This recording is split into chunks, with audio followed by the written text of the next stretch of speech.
Sejam bem-vindos a mais um estudo no canal Clamando no Deserto. Hoje nós vamos fazer um resumo aqui da lição número 3, Memoriais da Graça. Vamos iniciar com uma oração, que Deus nos abençoe. Pai querido, nos dê a tua sabedoria, que tudo que fizermos seja para a tua honra e glória. Livra-nos de todos os males, nós imploramos hoje e sempre. Amém.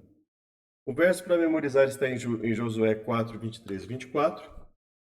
O Senhor, o seu Deus, fez secar as águas do Jordão diante de vocês, até que vocês tivessem passado como o Senhor, o seu Deus, fez com o mar vermelho. E ele secou diante de nós, até que tivéssemos passado, para que todos os povos da terra saibam que a mão do Senhor é forte, a fim de que vocês temam o Senhor, seu Deus, todos os dias. A lição de sábado, ela fala conta a história de um policial que foi multar um professor por ter esquecido a sua carteira de motorista, e o policial diz a ele que deveria encarar aquela multa como uma mensalidade. Todos pagamos para obter algum aprendizado em algum momento da vida, né? E aí ele diz, olha, então você está pagando essa multa para obter o aprendizado de não esquecer a sua carteira de motorista quando for dirigir. E aí a lição comenta sobre a importância de nós não jogarmos ou não nos esquecermos dos nossos compromissos espirituais, que envolvem algo muito mais importante, que seria o nosso destino eterno. Cruzando o Jordão. Josué 13, de 1 a 5 e Números 14, 41 a 44. Por que Deus pediu aos israelitas que se preparassem de forma especial para o que estava prestes a acontecer? Então aqui fala da Arca da Aliança, que continha as tábuas dos mandamentos, a vara do sumo sacerdote e uma urna contendo o maná. A arca e os preparativos lembraram os israelitas de que eles não estavam entrando em Canaã de maneira e no tempo que desejavam. O Senhor entraria em Canaã à frente dos israelitas, e o termo traduzido como santifique-se se refere a um processo de purificação semelhante a que os sacerdotes seguiam antes de começar seu serviço no santuário, e ao que o povo de Israel realizou antes da revelação de Deus no Sinai. Antes que Deus pudesse lutar por Israel, eles deveriam mostrar sua lealdade a ele e confiar nele como seu comandante. E o milagre da travessia do Jordão iria provar que a promessa do Senhor era digna de confiança. Vamos lá então? Josué capítulo 3, de 1 a 5, nos diz o seguinte: Levantou-se, pois, Josué de madrugada e partiram de Sitim, ele e todos os filhos de Israel, e vieram até o Jordão e pousaram ali antes que passassem. Sucedeu ao final de 3 dias que os oficiais passaram pelo meio do arraial. Ordenaram ao povo, dizendo: Quando virdes a arca da aliança do Senhor vosso Deus, e que os sacerdotes levitas a levam, partireis vós também do vosso lugar e a seguireis. Haja, contudo, entre vós e ela uma distância de 2.000 côvados. Se eu considerar o côvado como 50 centímetros, será 1.000 metros. Se eu considerar como 45 centímetros, seria 1.800, seria 900 metros, né? Então, seria 45 centímetros vezes 2.000. Então, se fosse meio metro, seria 1.000 metros a 45 centímetros, mais ou menos 900 metros de distância. E não vos chegueis a ela para que saibais o caminho pelo qual haveis de ir, porquanto por esse caminho nunca passastes antes. Disse Josué também ao povo: Santificai-vos, porque amanhã fará o Senhor maravilhas do meio de vós.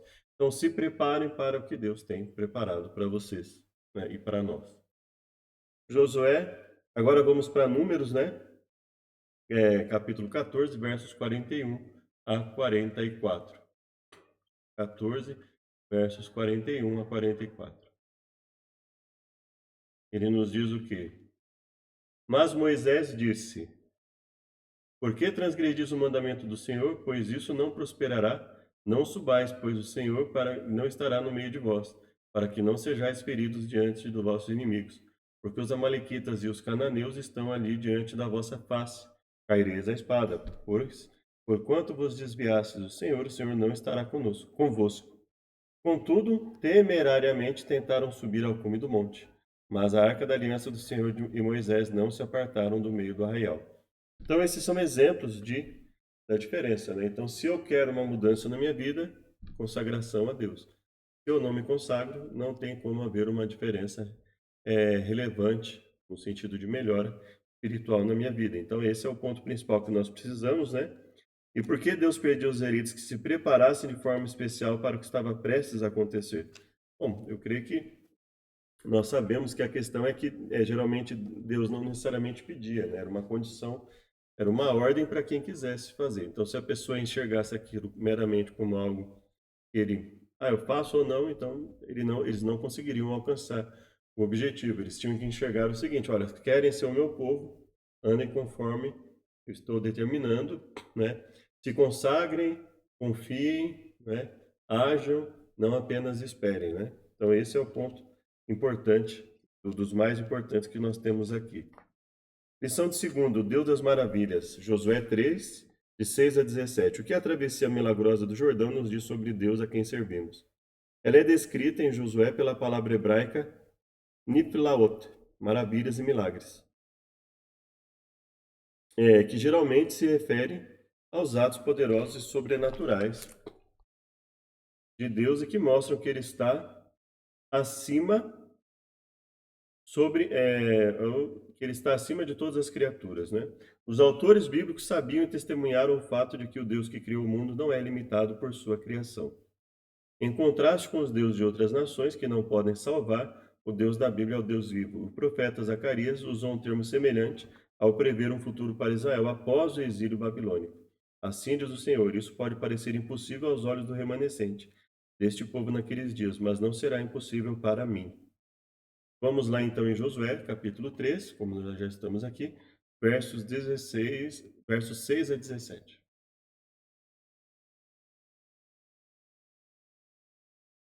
Falou Josué aos sacerdotes, dizendo: levantai a arca da aliança, passai adiante desse povo. Levantaram, pois, a arca da aliança e foram andando diante do povo.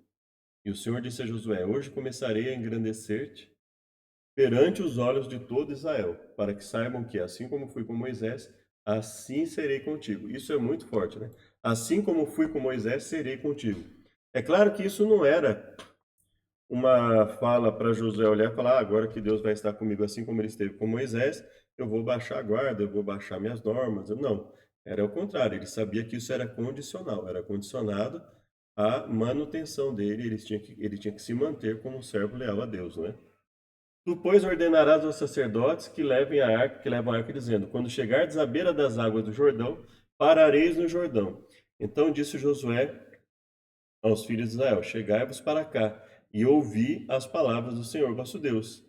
Disse mais Josué: nisso conhecereis que o Deus vivo está no meio de vós. Certamente lançará diante de vós os cananeus, heteus, heveus, perizeus, girgazeus, amorreus, jebuseus. Eis que a arca da aliança do Senhor de toda a terra passa o Jordão diante de vós. Tomai, pois, agora 12 homens da tribo de Israel, de cada tribo um homem. Porque há de acontecer que, assim como que as plantas dos pés dos sacerdotes que levam a arca do Senhor, o Senhor de toda a terra, repousem nas águas do Jordão, se separarão as águas do Jordão, e as águas que vêm de cima pararão amontoadas. E aconteceu que, partindo o povo das suas tendas, para passar o Jordão, levavam os sacerdotes a arca da aliança diante do povo. E quando os que levavam a arca chegaram ao Jordão, e os seus pés se molharam na beira das águas, porque o Jordão transbordava sobre todas as suas ribanceiras todos os dias da ceifa, pararam as águas, que vinham de cima. Levantaram-se no montão muito longe da cidade de Adão, que está ao lado de Zaretã, e as que desciam ao mar das Campinas, que é o mar salgado. Foram de todos separadas, então passou o povo em frente de Jericó. Porém, os sacerdotes que levavam a arca da aliança do Senhor pararam firmes, em seco, no meio do Jordão, e todo Israel passou a seco, até que todo o povo acabou de passar o Jordão. Então, o foco, e é interessante que, e aí a gente entende por que provável, um dos motivos, né, que na luta para anular o Antigo Testamento, já é um termo errado, né, chamar os livros de Gênesis a Malaquias de Antigo Testamento, né? E aí, isso aí a gente sabe que foi feito de modo proposital para que se colocasse esses livros como livros coadjuvantes. E aí, a partir do momento que eu não tenho mais os livros de Gênesis a Malaquias como a base para interpretar os outros livros, então Aí então eles poderiam tirar tudo que eles quisessem, tirar o sábado, tirar as comemorações a Deus. Então a gente sabe que basicamente, né, Deus no Antigo Testamento ele enfatiza bastante a sua lei, a necessidade de obediência, a responsabilidade pelos atos, né? E aí quando tiram essa base para interpretar os outros livros, que seriam, vamos dizer, os livros de Mateus, Apocalipse, então cada um passa a interpretar do jeito que bem entende, a ensinar o que quiser. E mais que isso, né? Aquilo que deveria ser a base passa a ser sujeito. Então, alguém, por exemplo, vai lá e lê alguma fala de Paulo, alguma fala de Pedro, e toma isso sem contextualizar o Antigo Testamento. Sendo que, na realidade, o Antigo Testamento, o Taná, vamos dizer assim, né? Que seria o termo, os livros de Gênesis a Malaquias, é que são a base, né? Toda vez que a gente lê alguma coisa, até o interessante é que o próprio Jesus teria reconhecido isso quando ele fala para as pessoas: vocês examinam as escrituras porque vocês julgam ter nela a vida eterna. São essas mesmas escrituras que vocês examinam que testificam de mim. Então, ele reconhece os livros de Gênesis a Malaquias como uma base para interpretar até mesmo o que ele falava. E aí parece que depois disso, as pessoas começaram a, de certa forma, deturpar os ensinos, jogaram de lado o Antigo Testamento, os livros de Gênesis a Malaquias, chamando inclusive de Antigo Testamento, e falaram: é Antigo Testamento, acabou, entendeu? Só vale agora o que a gente falar daqui para frente.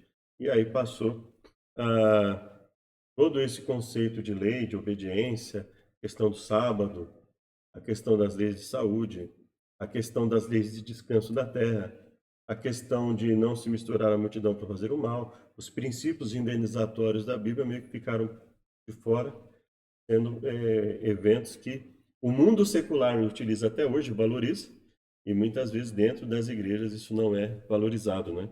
Então aqui o Deus das maravilhas está dizendo que uma das grandes maravilhas dele era o resultado da obediência, da busca da obediência pelo povo. Leia Josué 4, terça-feira. Por que Deus pediu aos israelitas que construíssem um memorial? O propósito daquelas pedras era se tornarem um sinal. O termo hebraico ot é frequentemente associado à palavra maravilha e pode se referir aos atos miraculosos. Em Josué 4, o sinal é um memorial, para lembrar, que indica mais do que o ato passivo de recordar. Lembrar-se e praticar a ação correspondente. A pergunta que seria feita pelas gerações é bastante significativa. O que significam essas pedras? Cada nova geração deveria internalizar e entender o significado para si mesmo pessoalmente. A fé em um Deus que faz milagres pode ser mantida somente se cada geração redescobrir o significado. Viver fielmente as tradições fundamentadas na Bíblia. 2. O tradicionalismo, que é a religião morta da geração viva, tem o seu valor e fervor originais. Eu não digo a questão de ressignificar, né? Eu não costumo nem usar esse termo de necessariamente, assim, ressignificar é uma coisa, assim, a gente tem que tomar muito cuidado com esse termo, né? Uma coisa é você pegar algo que era usado para o mal e ressignificar para o bem. O que já foi dado para o bem não precisa de ressignificação, né? É você manter, é entender o significado que existia naquela época e por que aquele mesmo significado é aplicável a nós hoje, né? O que é bom não precisa de ressignificação, né? Então, basicamente, a questão de lembrar é o quê? É praticar, né? Você só pode dizer realmente que você tem uma lembrança viva de algo se você pratica, né? Eu não tenho como dizer que, eu lembro que o sábado é o dia de Deus, mas eu não guardo. Então, é uma lembrança que não tem utilidade prática na minha vida, né? Então, Josué 4. Acabando todo o povo de passar o Jordão, falou o Senhor a Josué, dizendo: Tomai do povo 12 homens, e mandai, dizendo: Tirai daqui do meio do Jordão, do lugar onde estáis firmes os pés do sacerdote, 12 pedras, né? E aí no verso 7, direis para que. Verso 6, perdão. Para que seja por sinal, quando os vossos filhos perguntarem: que significam essas pedras? Eles teriam a resposta, veja que não é uma questão de ressignificação. Né? Então lhes direis que as águas do Jordão se separaram diante da arca da aliança, passando ela pelo Jordão, separaram as águas do Jordão, e assim essas pedras serão sempre por memorial. E que tipo de memorial? Um memorial que, quando eles lessem a história, assim como nós lemos, é um memorial em que Deus os recompensou pela disposição em ter uma vida de comunhão com Deus. E aí, no dia, verso 14, Naquele dia o Senhor engrandeceu a Josué diante dos olhos de todo Israel, e temeram-no como haviam temido a Moisés todos os dias da sua vida. Por quê? Porque ele se manteve leal. Porque o Senhor vosso Deus fez secar as águas do Jordão diante de vós até que passasseis. Como o Senhor vosso Deus fez ao mar vermelho, que fez secar perante nós, até que passássemos, para que todos os povos da terra conheçam a mão do Senhor, que é forte, para que temais ao Senhor vosso Deus todos os dias. Lembrando que quando quando os povos falavam do medo que eles tinham, quando pessoas de determinados povos falavam que eles tinham medo, eles falavam: olha, nós temos medo desde tal fato, desde que o mar se abriu, desde que vocês passaram o Mar Vermelho. Então, assim, toda aquela história. Então, eles, obviamente, eles tiveram medo do quê? Olha as pragas que aconteceram com o Egito, no Egito. Olha como Deus livrou esse povo. Então, desde aquela época.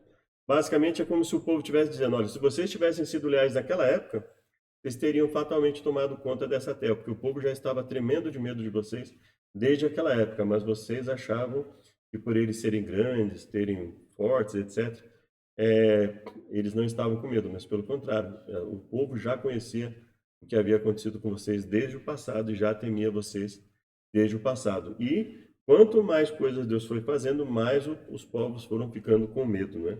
Eles tinham que se lembrar da grandiosidade de Deus, como Deus recompensou e teve misericórdia deles, né? Esquecimento, Josué 4, 20 a 24, à luz dos seguintes textos, Juízes e Salmo, e Deuteronômio e Salmo novamente. Por que é tão importante lembrar os feitos poderosos do Senhor? Nós já lemos aqui, mas nós vamos ler de novo, pegando do 20 ao 24, Josué 4. As 12 pedras que tinham tomado do Jordão levantou Josué em Gilgal. Falou aos filhos de Israel, dizendo: quando no futuro seus filhos perguntarem o que significam essas pedras, fareis saber a vosso filho, dizendo: Israel passou em seco o Jordão. Lembrando que ele já tinha especificado mais detalhadamente antes disso, né? Porque o Senhor vosso Deus fez secar as águas do Jordão, né? E para que todos os povos da terra conheçam a mão do Senhor que é forte. Então, quando eles perguntassem, falaram: isso aqui não é só para nós, isso aqui não é só para o povo de Israel. Isso aqui é um memorial para todos os povos, para que eles se lembrem da grandiosidade de Deus, mostrando que Deus sempre esteve preocupado com os outros povos. Israel era um canal de evangelismo para os outros povos, né? Não era só os outros povos têm que vir até vocês, não. Deus está dizendo, cada coisa que eu fizer, cada coisa grandiosa que eu fizer com vocês, e o próprio ato grandioso de dar a Torá para vocês, né? É um ato que vocês têm que repartir com os outros povos. Então Deus, inclusive, dizia: olha, eles vão ouvir o que vocês têm a dizer, eles vão ver o que vocês têm a fazer, o testemunho de vocês, e ouvindo as palavras que eu ensinei e vendo o que vocês fazem, eles vão dizer: que povo sábio e entendido. Além do Jordão, quinta-feira, transformou o mar em terra seca. Tanto a travessia do Mar Vermelho quanto o Jordão marcam uma nova era na história bíblica. O próprio Antigo Testamento, né, entre aspas, né, liga esses dois eventos e destaca que o significado deles vai além dos cenários originais. O salmista celebrou o ato redentor de Deus em sua vida. O Salmo 114 também une esses dois eventos. Não porque o autor não tenha visto uma diferença cronológica, mas por causa do significado teológico.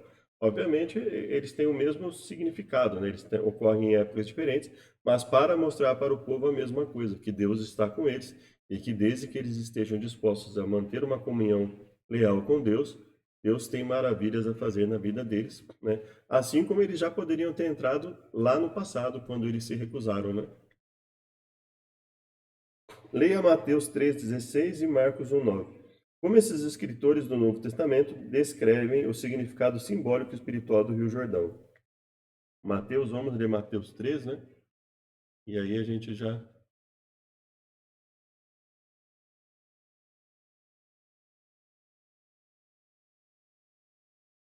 Mateus 3, 16 e 17. E sendo Jesus batizado, subiu logo da água, e eis que se lhe abriram os céus e viu o Espírito de Deus descendo. E aí uma voz que dizia: Este é meu filho amado em quem me comprazo. Isso é Mateus 3, 16 e 17 e Marcos 1, 9.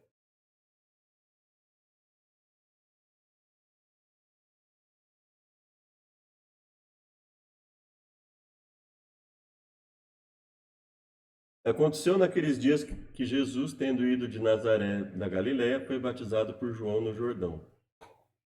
Então, basicamente é isso mesmo. Como esses escritores descrevem o significado simbólico e espiritual do Rio Jordão? Na realidade, assim, o que acontece é que não é que eles estão descrevendo o significado simbólico do Rio Jordão, né? São duas coisas distintas. Lá, Deus seca o rio para eles passarem, né? E aqui, ele é o local onde eles vão batizar.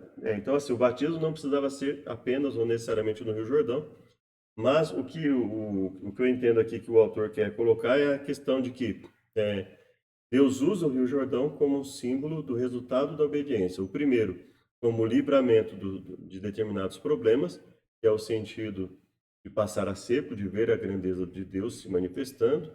E, no caso do batismo, é a libertação dos pecados, dos medos, né?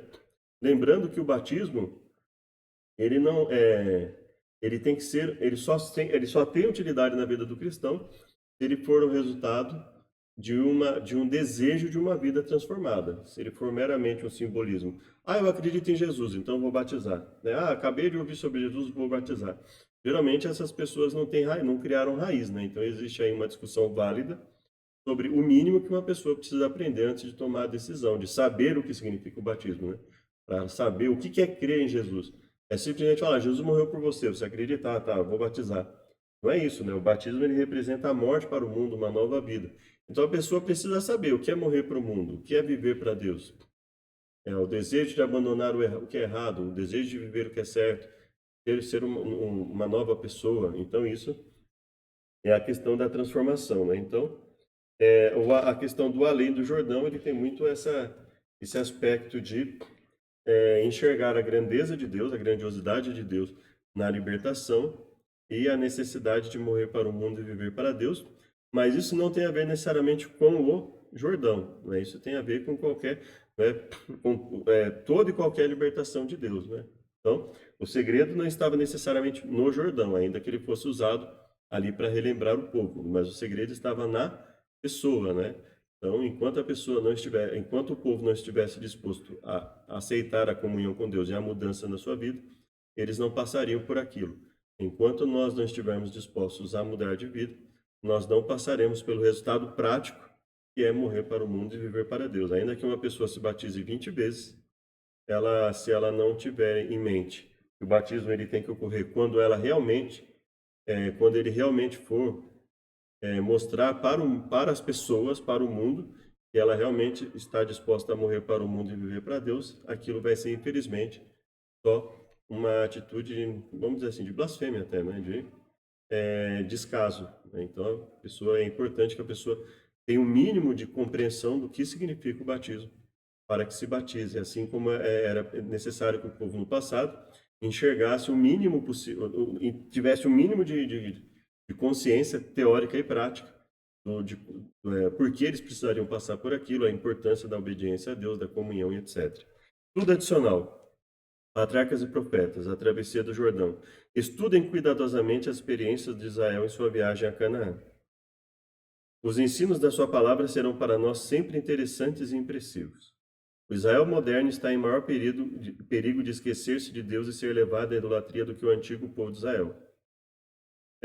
Muitos ídolos são adorados, mesmo entre os professos observadores do sábado. Se fosse diferente, ele abençoaria abundantemente seu cesto e sua amassadeira e removeria do meio dele toda a enfermidade. Então, basicamente, a nossa vida é resultado das nossas escolhas. Né? É claro que existem injustiças. Ocorreu injustiça com Abel, ocorreu injustiça com Moisés, até mesmo com Arão ocorreu injustiça. Com os profetas ocorreu uma série de injustiças. Né? Quanta coisa eles passaram tentando ajudar o povo ali, né? E então isso é histórico do povo de Deus. Existe injustiça. Então a nossa esperança ela deve se basear principalmente na importância do que nós fazemos, independente do resultado. Sabermos que estamos fazendo o que é certo, independente das pessoas reconhecerem ou não, independente da nossa vida acontecer coisas boas ou não, porque nós podemos passar por injustiça. E não, isso não é fácil, né? Passar por injustiça. e resistir diante dela é uma das coisas que eu entendo como mais difícil, e que nós só poderemos experimentar a transformação na nossa vida quando nós nos lembrarmos do que Deus fez, que Deus faz e pode fazer por todos nós. Mas para isso nós precisamos, para termos essa consciência, para termos essa transformação prática na nossa vida e para enxergarmos os resultados, nós precisamos nos lembrar de Deus, da sua misericórdia, da sua lei, da importância de estar em comunhão com Ele. Vamos orar para finalizar? Obrigado, Deus, por mais uma reflexão, nos dê a tua sabedoria, façamos tudo para a tua glória, nós imploramos hoje e sempre. Amém. Muito obrigado e até o próximo estudo.